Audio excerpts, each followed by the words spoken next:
وہ کلام کے چند اشارات کی سمجھ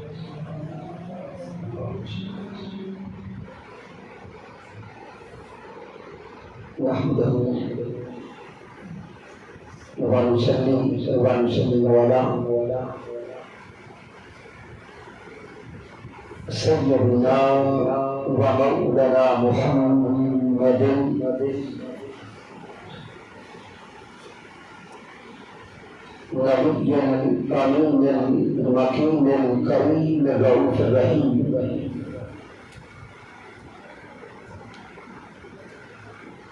أما بعد فأعوذ بالله من الشيطان الرجيم.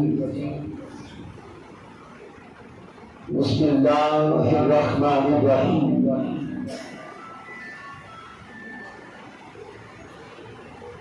قال الله تبارك وتعالى في القرآن المجيد: قل إنما أنا بشر مثلكم صدق الله مولانا العظيم. إن الله وملائكته يصلون على النبي يا أيها الذين آمنوا صلوا عليه وسلموا تسليما. بابا سے بنا محمد فاطمہ فرمائیں الصلاۃ والسلام علیکہ.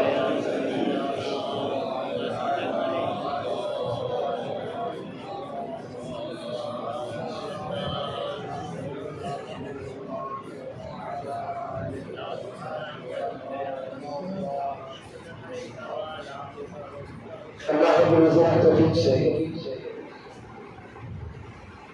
اور تاجدار کائنات صلی اللہ علیہ وآلہ وسلم کے نالے پاک کے ثبوت سے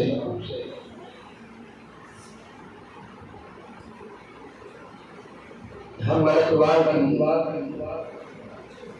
اس سرزمین پر عظیم الشان محفل میلاد مصطفیٰ صلی اللہ علیہ وآلہ وسلم حاضر ہیں. اس خوبصورت نظم کے انعقاد پر مبارکباد پیش کرتا ہوں جناب محترم محمد نواز عابد صاحب کو صدر تحریک منہاج القرآن تحصیل ملکوال،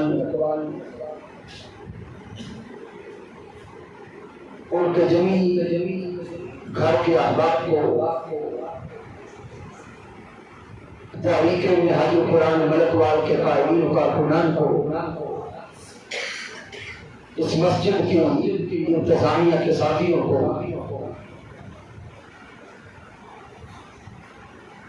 اور اسٹیج کی زینت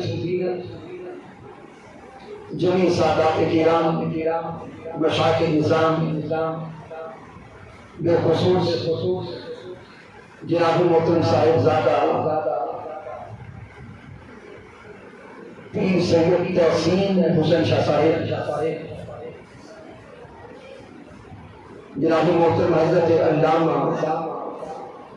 حبیب الرحمن مدنی صاحب، جناب محترم حضرت علامہ افتخار احمد صاحب،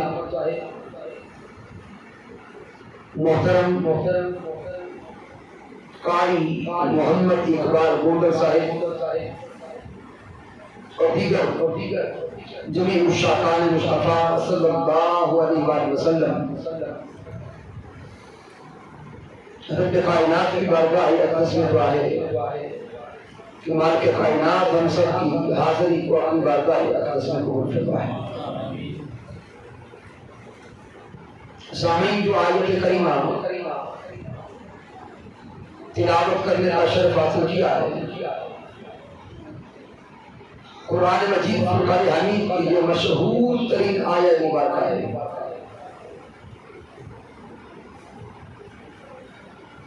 اور یہ وہ آیت مبارکہ ہے جس کو تلاوت کر کے بہت سارے ذہن کئی اشکالات کا شکار ہوتے ہیں.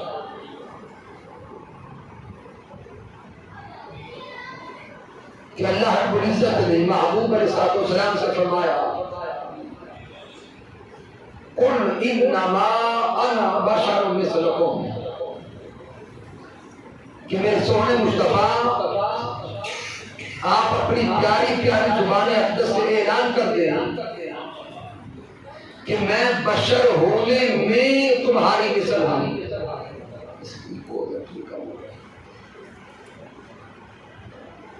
اللہ رب العزت نے فرمایا کہ محبوب ان مکہ والوں میں اعلان کر دیں کہ میں بشر ہونے میں تمہارے جیسا۔ تو اس آیہ مبارکہ کو تلاوت کر کے کئی ذہن پراگندگی کا شکار ہوئے اور وہ یہ کہنے لگ گئے کہ جب قرآن میں سونے مصطفیٰ نے خود فرمایا کہ میں بشر ہونے میں تمہارے جیسا ہوں تو معاذ اللہ ہم نبی کی مثل، نبی ہماری مثل۔ پھر یہاں سے آگے ان کے تصورات، ان کی سوچیں بڑھتی چلی گئی اور وہ کہنے لگے کہ ہمارے بھی دو ہاتھ، نبی کے بھی دو ہاتھ، ہماری بھی آنکھیں، نبی کی بھی آنکھیں، ہم بھی چلتے ہیں، نبی بھی چلتے ہیں۔ تو معاذ اللہ وہ اس نتیجے کی طرف جاتے ہیں کہ ہم نبی جیسے، نبی ہمارے جیسے۔ استغفار۔ تو آج جو وقت ہمیں نصیب ہوا ہے، ابتداً بشریت مصطفیٰ صلی اللہ علیہ وسلم کو سمجھنے کی کوشش کریں گے۔ اور سب سے پہلا جو نقطہ عرض کرنا چاہتا ہوں وہ یہ کہ اس آیہ مبارکہ کے نزول کا مقصد بیان بشریت نہیں ہے۔ اس آیہ مبارکہ کے نزول کا مقصد بیان بشریت نہیں ہے بلکہ نفی الوہیت ہے۔ بڑا لطیف اور اہم نقطہ ہے۔ اگر دوسرے لفظوں میں سمجھاؤں تو یہ جان لیں یہ آیہ مبارکہ یہ بتانے کے لیے نہیں اتری کہ نبی بشر ہے، بلکہ یہ آیہ کریمہ یہ بتانے کے لیے اتری ہے کہ نبی خدا نہیں ہے۔ اب اس پر ہم متقدمین کی تفاسیر کا مطالعہ کریں،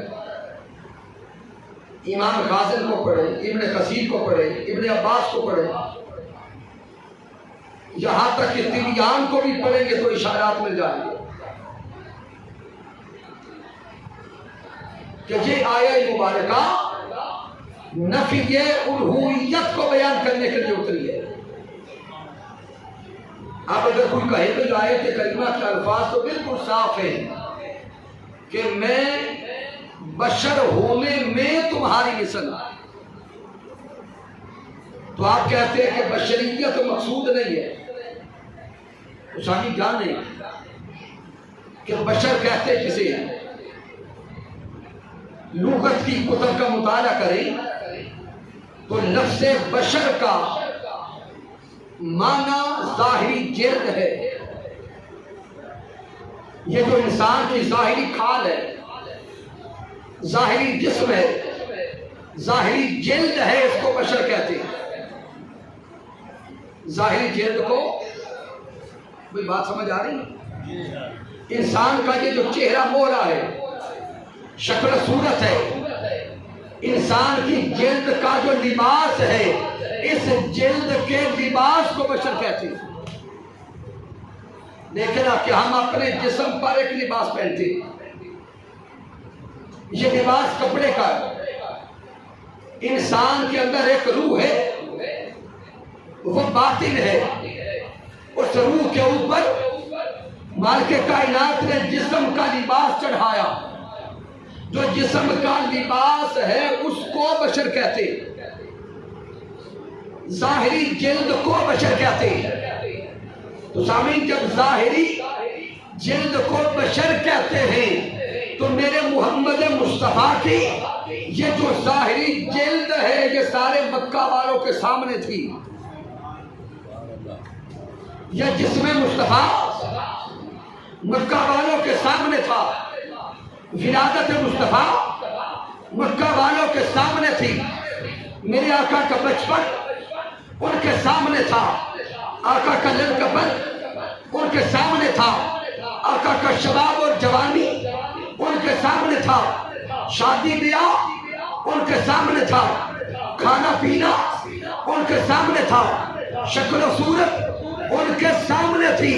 تو سامعین، جب شکل و صورت، چہرہ مہرہ، یہ بشریت ان کے سامنے تھی، جس کو دن رات وہ دیکھ رہے تھے، تو جو بشریت ان کے سامنے تھی، اس بشریت کو بتانے کے لیے پھر آج سے جبرائیل کی آنے کی حاجت کیا تھی؟ کوئی سادہ سی انداز میں سوچے کہ رات کا یہ وقت ہے، آپ دور دراز سے ہمیں بلا لیں اور میں آ کر اگر آپ کو یہ بتانا شروع کر دوں کہ یہ مائک ہے، تو کیا یہ مائک آپ کو نظر آ رہا ہے یا نہیں آ رہا؟ اگر میں یہ بتانا شروع کر دوں کہ یہ پانی کا گلاس ہے، تو گلاس نظر آ رہا ہے یا نہیں آ رہا؟ تو بھئی آپ کہیں گے یہ چیزیں تو انڈرسٹوڈ ہے، یہ فائنل ہے، ہمیں نظر آ رہی ہے. تو جو شے آنکھوں کے سامنے ہو، اس کو بتانے کے لیے کہیں دور سے کسی کے آنے کی ضرورت بولے نہیں ہوتی. تو بلا تشبیہ و بلا مثال، جس طرح یہ جگ ہمارے سامنے، یہ مائک ہمارے سامنے، اور ہم دیکھ کر سمجھ رہے ہیں کہ ان چیزوں کے نام یہ ہیں، اسی طرح مکہ والوں کے سامنے آقا کی شخصیت بھی تھی، آقا کا میلاد بھی تھا، آقا کی ولادت بھی تھی، آقا کی شخصیت بھی تھی، چہرہ مولا بھی تھا. جب بشریت مکہ والوں کی آنکھوں کے سامنے تھی، تو رب نے جبرائیل کو کیوں بھیجا کہ جبرائیل مکہ میں جا کر تو بتا دے کہ میرا مصطفیٰ بشر ہے. نقطے کی لطافت کو سمجھیے گا اور سوچے کہ جبرائیل علیہ السلام کہاں سے آئے؟ عرش اولا سے چلے، سدرۃ المنتہا پہ پہنچے، سدرۃ المنتہا سے چلے، سارے آسمانوں کا سفر کیا، آسمان دنیا پہ آئے، آسمان دنیا سے چلے، پھر آگے ان کہکشاؤں سے گزرتے گزرتے زمین پہ آئے. پھر سوچیں جبرائیل علیہ السلام نے اتنا لمبا سفر کیا صرف یہ بتانے کے لیے کہ مصطفیٰ بشر ہے؟ تو یہ بات ذہن کو بھاتی نہیں ہے، انسانی عقل یہ بات قبول نہیں کرتی. اسی لیے ائمہ تفسیر بیان کرتے ہیں کہ جبرائیل علیہ السلام کے آنے کا مقصد اور یہ آیت لانے کا مقصد یہ بتانا نہیں تھا کہ مصطفیٰ بشر ہیں، بلکہ مقصد بتانا یہ تھا کہ محمد مصطفیٰ خدا نہیں ہیں. اب اگر کوئی کہے کہ یہ نقطہ کہاں سے اخذ کیا، تو سامع جان لیں بشریت مصطفیٰ تو ہر کسی کے سامنے تھی. میرے آقا کا کھانا ہر کسی کے سامنے تھا. میرے آقا کے دست اقدس مکہ والوں کے سامنے تھے. میرے آقا کا مکہ اور مدینہ کی گلیوں میں خرام ناز کرنا مکہ اور مدینہ والوں کے سامنے تھا. یہ سب کچھ دیکھ کر ان کو لگتا تھا کہ بشر ہے. اگلے نقطے پہ توجہ کرنا، آقا کا کھانا دیکھ کر، چلنا دیکھ کر، دیکھنا دیکھ کر، پکڑنا دیکھ کر مکہ والوں کو لگتا تھا کہ بولے بشر ہیں. لیکن دوسری طرف وہی سونے مصطفیٰ نے جب انگلی کا اشارہ کیا، چاند دو ٹکڑے ہو گیا، تو مکہ والے بھی بول اٹھے کہ جسمن تو بشر ہے، لیکن چاند کا دو ٹکڑے ہونا دیکھ کر لگتا نہیں کہ بشر ہے. آقا کا کھانا پینا دیکھ کر لگتا بشر ہے، لیکن سورج کو الٹا پلٹتا دیکھ کر کہتے لگتا نہیں بشر ہے. اب سارے معجزات دیکھتے جا رہے. ان مکہ اور مدینہ والوں نے تاجدار کائنات کے معجزات کو دیکھا. کبھی آقا کی انگلیاں مبارک سے پانی کے چشمے جاری ہو جاتے، کبھی لعاب دہن مبارک سے کنویں کا پانی میٹھا ہو جاتا، کبھی میرے مصطفیٰ کلام کرتے تو شریعت بنتی، میرے مصطفیٰ لعاب دہن پھینکتے تو سیاہ ہاتھوں پہ لیتے. یہ سارے منظر دیکھ کر وہ بول کے کہتے تھے کہ جسمن تو بشر ہے لیکن لگتا نہیں بشر ہے.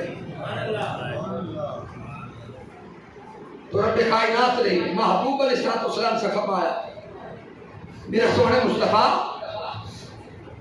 آپ سے پہلے بھی ہم نے انبیاء کرام کو بھیجا. حضرت آدم علیہ السلام سے لے کر حضرت عیسیٰ علیہ السلام تک انبیاء آتے رہے. کسی نبی کو 4 معجزات دیے، کسی کو 8 معجزات دیے، کسی کو 9 دیے، 14 دیے، 11 دیے. رب کائنات نے فرمایا محبوب ان سارے انبیاء کو ہم نے گن گن کے معجزات دیے. ان سب انبیاء کو ہم نے گن گن کر معجزات دیے. تو وہ گنے چنے معجزات دیکھ کر بھی انبیاء کے وصال کے بعد ان انبیاء کی امتوں نے انبیاء کو خدا بنا لیا. انبیاء کو خدا بنا لیا.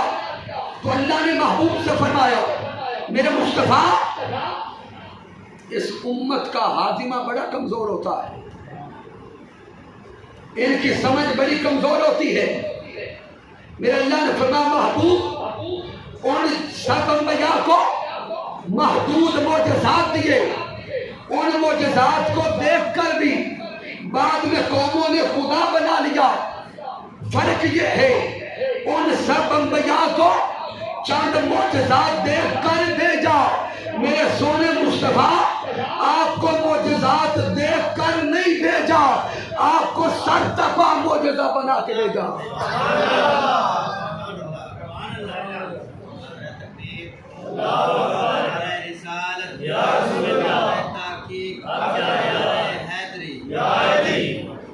مالک نے فرمایا کہ محبوب جن انبیاء کو معجزات دیکھ کر بھیجا بعد میں ان کو خدا بنایا گیا یا خدا کا بیٹا بنایا گیا.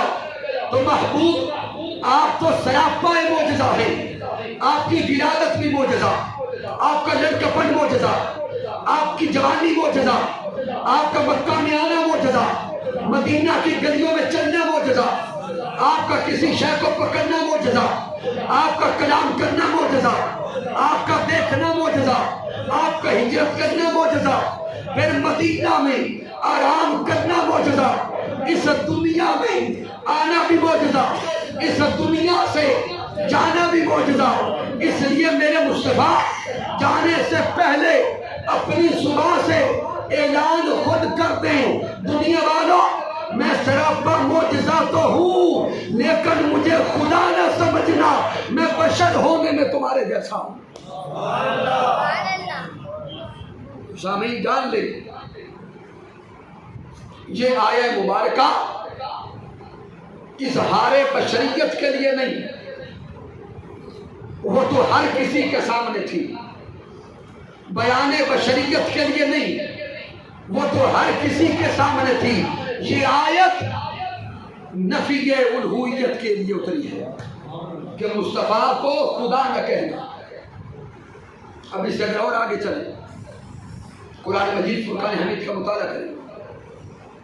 مالک کائنات نے اپنے محبوب سے فرمایا ہوگا میرے سونے مصطفیٰ تیرے کام ہیں خدا والے. اس جملے پہ توجہ کریں.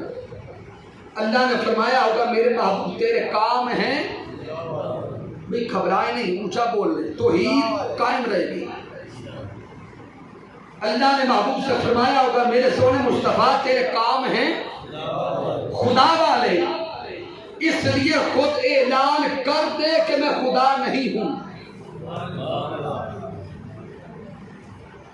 اب اگر کوئی کہے بھئی کام خدا والے کیسے، تو قرآن مجید فرقان حمید کا مطالعہ کریں. جب حضرت ابراہیم علیہ السلام کا مکالمہ ہوا تھا کس کے ساتھ؟ نمرود کے ساتھ. میں ٹو دا پوائنٹ نقطے پہ آتا ہوں. نمرود بھی خدائی کا دعوے دار تھا.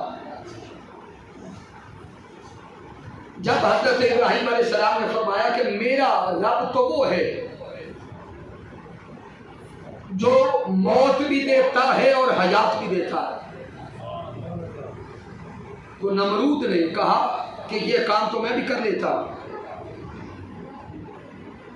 جو سزائے موت کا قیدی تھا، اگلے دن اس کی پھانسی تھی، موت تھی، اعلان کر دیا کہ اس کو جیل سے نکالو اور آزاد کر دو. اور جو زندہ اور آزاد بندہ چوک میں جا رہا تھا، پکڑ کے اس کو کہا کہ سر اتار دو. اب نمرود بول کے کہتا ہے دیکھ لو، یہ زندہ جا رہا تھا، میں نے موت دے دی. یہ مرنے والا تھا، میں نے زندگی دے دی. تو یہ کام تو میں بھی کرتا ہوں. معاذ اللہ، کہنے لگا میں خدا ہوں. تو اب حضرت ابراہیم علیہ السلام نے فرمایا کہ پھر میرا رب تو وہ ہے جو سورج مشرق سے نکالتا ہے، مغرب میں غروب کرتا ہے. اگر تو رب ہے تو سورج کو مغرب سے نکال دے. قرآن مجید میں آتا ہے، میرے اللہ نے فرمایا فَبُهِتَ الَّذِي كَفَرَ، بس وہ نمرود مبہوت ہو گئے، وہ ایسا نہ کر سکا، لاجواب ہو گیا. لیکن سامعین محترم، یہ سند قائم ہو گئی کہ جو سورج کو مغرب سے نکالے گا وہ خدا ہوگا. جا کے نقطہ سمجھیے گا. اس واقعے نے یہ سند قائم کر دی کہ جو سورج کو مغرب سے نکالے گا وہ خدا ہوگا. نمرود چونکہ خدا نہیں تھا اس لیے نکال نہ سکا. اب وقت آگے چلا، بعثت مصطفیٰ ہوئی. اللہ نے اس واقعے کو آیت کی صورت میں قرآن میں اتار دیا.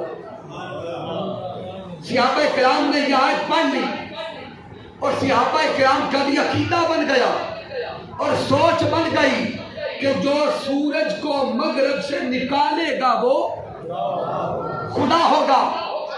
پھر سامعین ایک دن وہ آیا کہ حضرت علی شیر خدا کی نماز قضا ہو گئی. آئے ہائے، علی شیر خدا کی نماز رہ گئی، سورج غروب ہو گیا. میرے سونے مصطفیٰ نے فرمایا علی قضا کر لے، میرے علی قضا کر لے. علی شیر خدا نے عرض کی ہوگی سونے آپ کی گود کا پالا ہوں اور اس وقت سے نمازی ہوں جب ابھی نماز فرض بھی نہ ہوئی تھی. اس وقت سے نمازی ہوں جب ابھی نماز فرض نہ ہوئی تھی. سونے مصطفیٰ ساری زندگی سے ادا پڑی ہے، آج بھی قضا کرنے والا نہیں ہوں. میرے محبوب نے فرمایا ہوگا علی پھر کیا چاہتے ہو؟ علی شیر خدا نے عرض کی ہوگی سونے مصطفیٰ آپ تو کائنات کے مالک ہیں، کائنات کے مالک ہیں، سورج کو پلٹا دیں.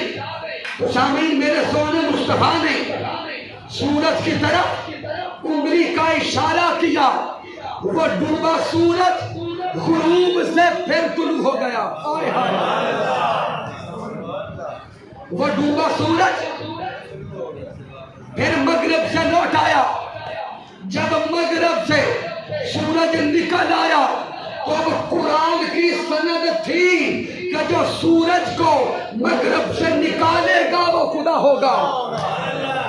آئے ہائے، یہ سند بھی قرآن کی تھی. یہ آیت بھی صحابہ پڑھ چکے تھے کہ جو سورج کو مغرب سے نکالے گا وہ خدا ہوگا. سورج تو نکل آیا، مالک کائنات نے اب سونے مصطفیٰ سے فرما دیا میرے محبوب تیرے قوم ہیں خدا والے. میرے سونے یار تیرے کام ہیں خدا والے. تو نے سورج کو مغرب سے نکال دیا ہے، اب دنیا والے تجھے خدا سمجھیں گے، اس لیے خود ہی اعلان کر دے انما انا بشر مثلکم. دنیا والوں سورج پلٹتا دیکھ کر مجھے خدا نہ کہنا، میں بشر ہونے میں تمہارے جیسا ہوں.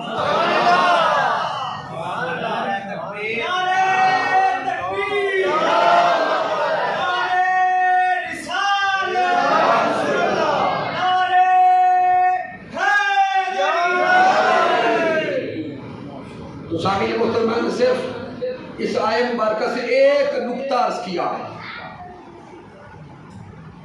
اور میں اس سے زیادہ اس آیہ کریمہ پر علمی یا تفسیری بحث کی طرف نہیں جانا چاہتا. اب میں بڑا اہم اور بڑے خاص اور سادہ انداز میں اس بشریت مصطفیٰ کو سمجھانا چاہتا ہوں جو بشریت مصطفیٰ مکہ والوں نے دیکھی تھی. سامعین امام حلبی کو پڑھیں، امام جلال الدین سیوطی رحمۃ اللہ علیہ کی الخصائص الکبریٰ کو پڑھیں، امام طبرانی کی المعجم الکبیر کو پڑھیں، اور دیگر سیرت کی کتب کا مطالعہ کرتے جائیں. وقت کے مجدد حضور شیخ الاسلام ڈاکٹر محمد طاہر القادری احمد رضی اللہ عنہ کی سیرت الرسول کا مطالعہ کریں. حضرت کعب الاحبار رضی اللہ تعالیٰ عنہ سے روایت ہے کہ جب رب کائنات نے تاجدار کائنات صلی اللہ علیہ وسلم کا پیکر بشری بنانا چاہا، جب اللہ نے محبوب کا پیکر بشری بنانا چاہا تو حضرت جبرائیل علیہ السلام کو حکم دیا کہ جبرائیل زمین پہ اتر جا اور زمین کے خاص حصے سے ایسی مٹی لا جو مٹی میرے مصطفیٰ کے پیکر کے قابل بن سکے. اب حضرت جبرائیل علیہ السلام زمین پہ اترے. حدیث پاک کے الفاظ ہیں جہاں پہ آج روضہ مصطفیٰ ہے، جہاں پہ آج قبر انور مصطفیٰ ہے، وہاں سے جبرائیل علیہ السلام سفید رنگ کی مٹی لے کر اللہ کی بارگاہ میں گئے. جب مٹی کو رب کی بارگاہ میں لے گئے، مالک کائنات نے پھر اس مٹی کو جنت کی نہروں میں دھویا، پھر تسنیم کے پانی سے گوندا، پھر اس مٹی پر رب کی بارگاہ سے رحمتوں کی بارش ہوتی رہی.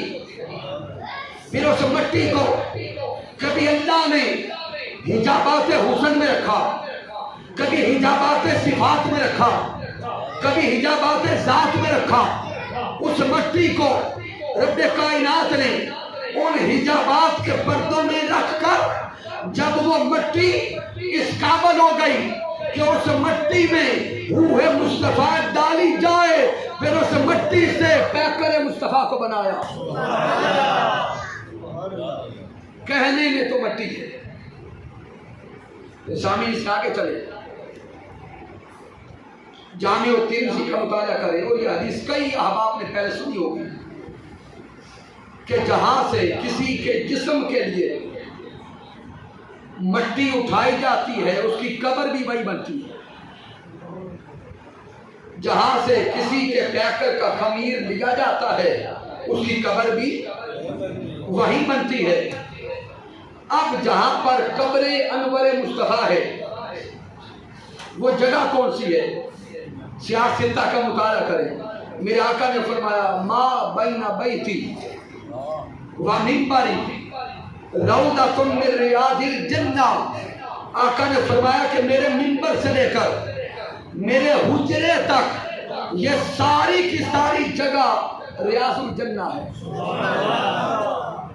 کتنے لوگ ہیں جو ریاض الجنہ کی زیارت کر کے آئے؟ ماشاءاللہ، اللہ سلامت رکھے۔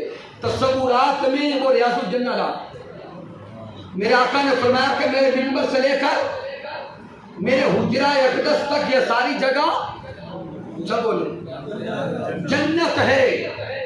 تو گویا اب نقطہ سمجھ آ گیا کہ میرے سونے مصطفیٰ کے پیکرے بشری کے لیے جو مٹی اٹھائی گئی تھی وہ مٹی بھی اس دنیا کی نہیں تھی، وہ پیکرے مصطفیٰ کی مٹی بھی جنت کی تھی۔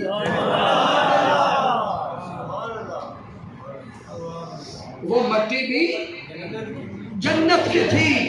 اب اس سے آگے بڑا لطیف نقطہ آ رہا ہے، اہل سنت کا ایمان اور عقیدہ بیان ہونے لگا۔ اب سوچیں اور سمجھیں کہ جنت کیا ہے۔ جنت ساری کی ساری نور، جنت ساری کی ساری نور، جنت کے محلات بھی نور، جنت کی نہریں بھی نور، جنت کے پھل بھی نور، جنت کے درخت بھی نور، اور جنت کی مٹی بھی نور۔ ارے میرے مصطفیٰ کو نور کہتے ہوئے زبانیں گم کر لینے والوں، تم تو مطلقاً نور کہتے ہوئے شرماتے ہو۔ ادھر پیکر مصطفیٰ کو دیکھو، جنت کی مٹی سے جسم مصطفیٰ بنا ہے، جنت ساری نور ہے۔ پھر کہنے دو میرے مصطفیٰ کا تو پیکر بشری بھی نور ہے۔ سونے مصطفیٰ کا پیکر بشری بھی نور۔ اب وہ پیکر بشری بن گیا، رب کائنات نے اس کو تشریف دیا، اس مٹی کو پہلے دھویا گیا، رب کی صفات کے پردوں میں رکھا گیا، رب کے حسن کے پردوں میں رکھا گیا۔ تو سامعین وہ مٹی نور، وہ جسم اقدس کیا؟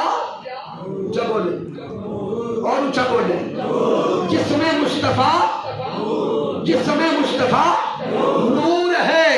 اب اس جسم مصطفیٰ میں جب اللہ نے روح مصطفیٰ کو ڈالا، جسم مصطفیٰ میں جب اللہ نے روح مصطفیٰ کو ڈالا تو وہ جسمی اثر بھی نور، وہ روح اثر بھی نور۔ تو پھر کہنے دو جب نور کے اندر روح نور کی ڈلی ہے تو پھر وہ نور نلا نور ہو گئے۔ اس لیے ہمارا عقیدہ ہے کہ میرے مصطفیٰ نور علی نور۔ تو یہ تو بشریت مصطفیٰ ہے۔ اب وہ بشریت کیا؟ اگر یہاں کسی کا ذہن پہ اٹک جائے، کہے کہ نور کیوں کہتے، تو قرآن مجید فرقان حمید کا مطالعہ کرے۔ قرآن میں اللہ خود نور کہتا ہے، لیکن میں اس طرف آگے نہیں جانا چاہتا، میں ظاہری نقطہ سمجھانا چاہتا ہوں۔ سامنے نور اس لیے کہتے ہیں کہ میرے سونے مصطفیٰ کا پیکر بشری تو تھا لیکن زمین پہ سایہ نہیں تھا، پیکر اطہر تو تھا لیکن سایہ نہیں تھا۔ ارے پیکر اطہر تو تھا لیکن جسم مصطفیٰ پر کبھی مکھی نہیں بیٹھی تھی۔ ارے جسم اطہر تو تھا، اس جسم سے جو پسینہ آتا تھا اس پسینے سے بدبو نہیں آتی تھی بلکہ خوشبو آتی تھی۔ جسم تو تھا، دستے مصطفیٰ تھے، دیکھنے میں ہاتھ مبارک تھے، لیکن انہی ہاتھوں سے میرے مصطفیٰ جب چاہتے جنت کے پھلوں کو اپنے ہاتھوں میں لیتے۔ مصطفیٰ کی آنکھیں تو تھی لیکن میرے مصطفیٰ جب بھی دیکھنے پہ آتے جس طرح میرے آقا آگے دیکھتے بالکل اسی طرح پیچھے بھی دیکھتے۔ میرے آقا کی آنکھیں تو تھی، ہمیں رات کو نظر نہیں آتا، میرے مصطفیٰ جس طرح دن کو دیکھتے اسی طرح رات کو دیکھتے۔ آقا کی آنکھیں تو تھی، ہم دیوار کے پار نہیں دیکھ سکتے، میرے مصطفیٰ تحت الثرى سے لے کر سدرۃ المنتہا تک جب چاہتے وہ دیکھا کرتے تھے۔ میرے آقا کے کان مبارک تو تھے، آئے آقا کے گوشت مبارک، کان مبارک تو بشروں جیسے تھے، لیکن میرے مصطفیٰ جب سنتے تو میرے آقا فرماتے لوح محفوظ پر تقدیر کی جو پہلی قلم چلی تھی، اس پہلی قلم کے چلنے کی آواز بھی میں نے سنی تھی۔ یہ بشریت مصطفیٰ ہے، یہ بشریت مصطفیٰ ہے۔ اس لیے ہم کہتے ہیں کہ سونے مصطفیٰ کو اللہ نے نور بنا کے بھیجا۔ اب یہاں پر کیونکہ وقت کافی بیت گیا، میں صرف ایک حوالہ اس کا دیتا ہوں، خوشبو مصطفیٰ پر۔ نہیں تو جس جہت میں جائیں ایک الگ الگ موضوع بنے گا۔ میرے سونے مصطفیٰ کا چہرہ تو بشریت تھی، لیکن مکھڑا وہ تھا کہ رب قسمیں کھاتا۔ میں نے عرض کیا جدھر جائیں گے ایک میدان کھلتا جائے گا، ایک راستہ بنتا جائے گا۔ حضرت ام سلیم رضی اللہ تعالیٰ عنہ سے روایت ہے، صحیح بخاری کی حدیث پاک ہے کہ آقا علیہ السلام حضرت ام سلیم رضی اللہ تعالیٰ عنہ کے گھر آئے۔ دوپہر کا وقت تھا، میرے آقا نے قیلولہ فرمایا۔ جب میرے آقا آرام فرما رہے تھے تو آقا کے رخ انور پر پسینہ آیا۔ توجہ کرنا، آقا کے رخ انور پر پسینہ آیا، آقا کی کلائیوں پر، پیارے آقا کے دست اقدس پر پسینہ آیا۔ تو حضرت سلیم رضی اللہ تعالی عنہ نے ایک شیشی لی اور محبوب کے پسینے کے قطرات کو شیشی میں جمع کرنے لگ گئے۔ میرے آقا بیدار ہوئے، میرے محبوب علیہ السلام نے پوچھا کہ اے ام سلیم کیا کر رہی ہو؟ تو حضرت ام سلیم عرض کرتی ہیں نرجو برکت لسبیاننا، محبوب آپ کا پسینہ مبارک جمع کر رہی ہوں، یہ خوشبو ہے، ہم اپنے بچوں کو لگا کر خوشبو بھی لیں گے اور برکت بھی دیں گے۔ اسی آگے چلیں، درجنوں روایات ہے خوشبو پسینہ مصطفیٰ پر۔ حضرت ام سلمہ رضی اللہ تعالیٰ عنہ بیان کرتی ہے کہ جب میرے محبوب علیہ السلام کا وصال ہو گیا تو حضرت ام سلمہ بیان کرتی ہے کہ جب میرے آقا علیہ السلام کا وصال ہو گیا، اس کے بعد میں نے محبت سے وارفتگی سے غشی سے آقا کے سینہ اقدس پہ اپنا ہاتھ رکھا۔ زوجہ تھی میرے آقا کی، تو کہتی ہے کہ میں نے آقا کے جسم عطر پہ اپنا ہاتھ رکھا۔ کئی سالوں بعد بیان کرتی ہے کہ میں کئی سال گزر گئے، اس ہاتھ سے کام کاج بھی کرتی ہوں، سارا کچھ کرتی ہوں، کوئی کام چھوڑا نہیں ہے، لیکن کتنے سال گزر گئے آج بھی میرے ہاتھوں سے وہ خوشبو مصطفیٰ آتی ہے۔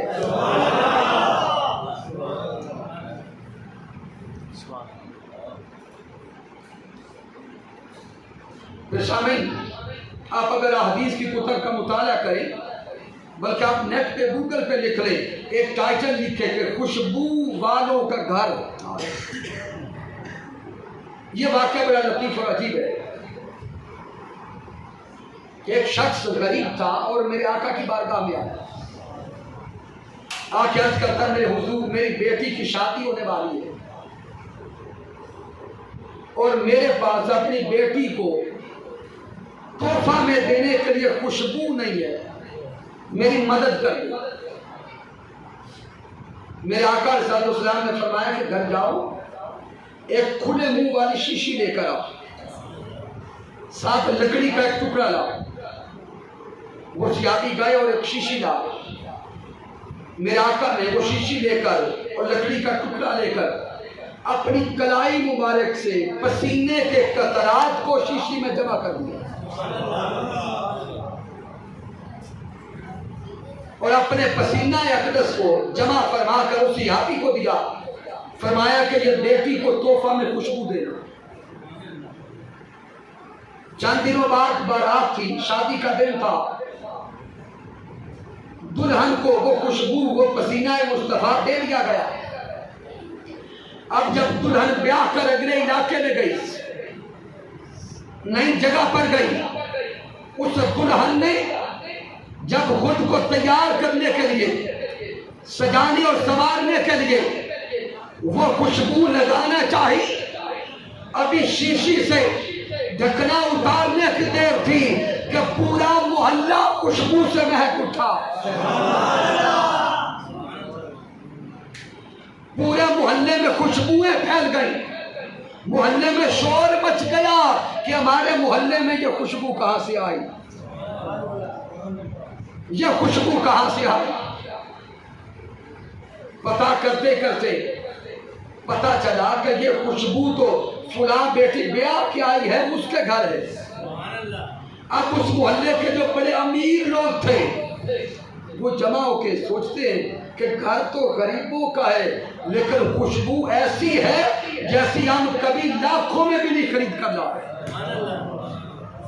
اب سارے گئے اس دروازے پر، جا کے کہتے ہیں کہ یہ خوشبو کہاں سے لائے ہیں؟ ہم مہنگی خوشبو استعمال کرنے والے لوگ ہیں لیکن ایسی خوشبو ہمیں دنیا جہان سے نہیں ملی، دنیا جہان سے نہیں ملی۔ تو آنے والوں کو بتایا گیا کہ یہ خوشبو اس دنیا جہان کی نہیں ہے، یہ خوشبو پسینہ مصطفیٰ کی ہے۔ آئے سامعین آگے وہ روایت پڑھتے جاؤ۔ اب وہ بیٹی اپنے آپ کو سجانے سنوارنے کے لیے خوشبو لگایا کرتی، رب کائنات نے آگے اس بیٹی کو اولاد دی۔ جب اس بیٹی کے ہاں اولاد ہوئی تو جو بیٹا پیدا ہوا اس میں قدرتی طور پہ اللہ نے وہ خوشبو رکھ کے بھیجی۔ اس خوشبو کا رنگ کئی نسلوں تک چلا اور پورے علاقے میں مشہور ہو گیا، خوشبو والوں کا گھر۔ سامعین محترم، نکتہ یہ سمجھا رہا ہوں، میرے آقا کی ظاہری بشریت تو تھی، ظاہری بشریت تو تھی لیکن وہ ہم جیسی نہیں تھی۔ اور آخری جو عقیدہ کا جملہ عرض کرنے لگا، سامعین محترم، ہم آقا کو بشر مانتے ہیں، آقا کو بشر بولے مانتے ہیں، ہمارا عقیدہ ہے کہ آقا بشر ہے لیکن ہم جیسے بشر نہیں اور ہم آقا جیسے بشر نہیں۔ جو بشریت کا انکار کرے وہ کافر ہے، جو بشریت کا انکار کرے وہ کافر ہے، اور جو کلمہ پڑھ کر بشر بشر کی رٹ لگائے وہ منافق ہے۔ جو بشریت کا انکار کرے وہ اونچا بولے کافر ہے، لیکن کلمہ پڑھ کر جو ہر وقت بشر بشر پہ اصرار کرتا رہے، بشر بشر کی رٹ لگاتا رہے، خود کو نبی جیسا، معاذ اللہ نبی کو اپنے جیسا یہ جملے کہتا رہے، وہ منافق ہے۔ ایمان والا کون؟ جو بس بشریت پہ اقرار تو کرے لیکن اصرار نہ کرے، جو بشریت کا اقرار تو کرے لیکن اصرار نہ کرے، وہ مومن۔ اور آخری جملہ دے رہا ہوں، اگر کوئی کہے کہ یہ نتیجہ کہاں سے اخذ کیا تو سامعین جان لیں کہ صحابہ کرام نے ساری زندگی آقا کی بشریت کا صرف اقرار کیا ہے. جمی صحابہ نے ساری زندگی آقا کی بشریت کا فقط بولے اقرار کیا ہے، لیکن کسی صحابی نے بھی دن رات بشر کی رٹ نہیں لگائی ہے. قرآن مجید اٹھا کے دیکھیں، آقا کی بشریت کی رٹ یا تو کفار نے لگائی یا منافقین نے لگائی. اس لیے ایمان والوں کا شیوا یہ ہے کہ بشریت کو بس مانا جائے، باقی اصرار فضیلت پہ کیا جائے، اصرار عظمت پہ کیا جائے، اصرار کمالات پہ کیا جائے، اصرار رفتوں پہ کیا جائے. چونکہ امتی بنتا ہی وہ ہے جو نبی کی غلامی کا حق ادا کرتے ہوئے یہ کہتا رہے کہ میرے ڈھولن جیسا اور نہ کوئی، میرے سانبل جیسا اور نہ کوئی، میرے ساجن جیسا اور نہ کوئی. اور جو کہہ دے کہ میرے نبی جیسا اور ہے وہ اور تو سب کچھ ہو سکتا ہے لیکن درجہ ایمان پہ کامل نہیں ہو سکتا. اشاق تو یہ کہتے ہیں کہ آقا پیچ زلف تیری دے مینو پیچ گئے وچ پیچاں. آقا پیچ زلف تیری دے مینو پیچ گئے وچ پیچاں، اور پیچی وے تیرے وچ پیچاں مینو ہیچ سمجھیا ہیچاں. سردار جے یار میرے جند بدلے تو میں جند ہوکے دے دے بیچاں. اشاق کا شیوا تو یہ ہے، اشاق کا انداز تو یہ ہے. اشاق تو کبھی یہ کہتے ہیں کہ اجے تو میرا محبوب نہیں ڈٹھا جنوں ویکھ کے چن شرماوے. اجے تو میرا محبوب نہیں ڈٹھا جنوں ویکھ کے چن شرماوے. جے او جاوے سیر چمن نوں تے سارا گلشن سیس نواوے. جے او پاوے ہاتھ پھلاں وچ تے ہاتھ وچ پھلا رل جاوے. آزم ایڈا سونا ماہی سانو کدرے نظر نہ آوے. کوئی عاشق یہ کہتا ہے کہ تیرے ہوتے جنم لیا ہوتا، تیرے ہوتے جنم لیا ہوتا، پھر کبھی تو تجھے ملا ہوتا اور چلا کرتا تو میری پلکوں پر، کاش میں تیرا راستہ ہوتا.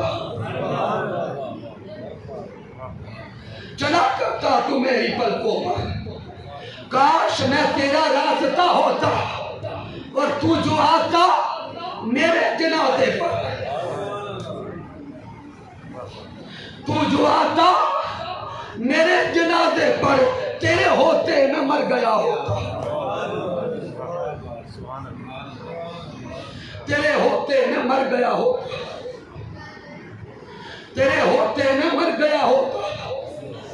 اور ہوتا طاہر تیرے فقیروں میں، اور ہوتا طاہر تیرے فقیروں میں. تیری دہلیز پر کھڑا ہوتا، تیری دہلیز پر کھڑا ہوتا. سامنے ایمان یہ ہے، ایمان کی بہار یہ ہے کہ سونے نبی پہ تن من وار دے. اور تحریک منہاج القرآن اور حضور شیخ الاسلام ڈاکٹر محمد طاہر القادری کا پیغام یہ ہے کہ لوگوں اس فتنہ کے دور میں، اس مادیت کے دور میں، اس ظلم و ستم کے دور میں آؤ افراط و تفریط کو چھوڑو، فتنوں کو چھوڑو، ظلم و ستم کو چھوڑ کر آؤ رخ مصطفیٰ کے متوالے بن جائیں، آؤ چہرہ مصطفیٰ کے متوالے بن جائیں، آؤ رخ بدوہا کے متوالے بن جائیں. وہ چہرہ مصطفیٰ، وہ رخ مصطفیٰ، وہ رخ بدوہا جس کی قسمیں رب کھاتا ہے، آؤ اس چہرہ اقدس پہ اپنے آپ کو بار دیں. وہ چہرہ مصطفیٰ جس کی قسمیں مولا کھاتا ہے آؤ اپنی جان کو چہرہ مصطفیٰ پہ بارے، اپنی ذات کو چہرہ مصطفیٰ پہ بارے، اپنے نسب کو چہرہ مصطفیٰ پہ بارے، اپنے حسب کو چہرہ مصطفیٰ پہ بارے، اپنی ذات کو چہرہ مصطفیٰ پہ وار کر عاشقوں دن رات میلاد مناتے جایا کرو، سیرت مصطفیٰ کو اپناتے گایا کرو۔ یہ پیغام ہے تحریک منہاج القرآن کا کہ من میں محبت مصطفیٰ سجا لو، تن پر سیرت مصطفیٰ سجا لو، من میں عشق مصطفیٰ سجا لو اور تن پر اخلاق مصطفیٰ سجا لو، تو پھر میلاد کا حق ادا ہو جائے۔ میں بار دیگر مبارکباد پیش کرتا ہوں اس مسجد کی انتظامیہ کے احباب کو، آپ تشریف لانے والے عشاقان مصطفیٰ صلی اللہ علیہ وآلہ وسلم کو، اور رب کائنات کی بارگاہ میں دعا کرتے ہیں کہ مالک کائنات اس عاجزانہ سی حقیرانہ سی حاضری کو اپنی بارگاہ تصویر کرے کہ محمد سے وفا تو ہم تیرے ہیں، یہ جہاں چیز ہے کیا لوح و قلم تیرے ہیں، میں نے جو کچھ بیان کیا اگر اس میں کچھ کمی ہے، کوئی کجی ہے، کوئی غلطی ہے تو مجھ ناچیز کی طرف سے ہے، مال کے کائنات معاف کر دے، اگر اس میں کوئی اچھائی اور کمال ہے تو اللہ کی عزت کی قسم میرا کوئی کمال نہیں، یہ میرے اللہ کا کرم ہے، آقا علیہ السلام کی رحمت ہے، اور میرے قائد، میرے مربی، میرے استاد حضور شیخ الاسلام ڈاکٹر محمد طاہر القادری مدثر اللہ والی کی صحبت کا فیضان ہے۔ وما علینا الا البلاغ المبین۔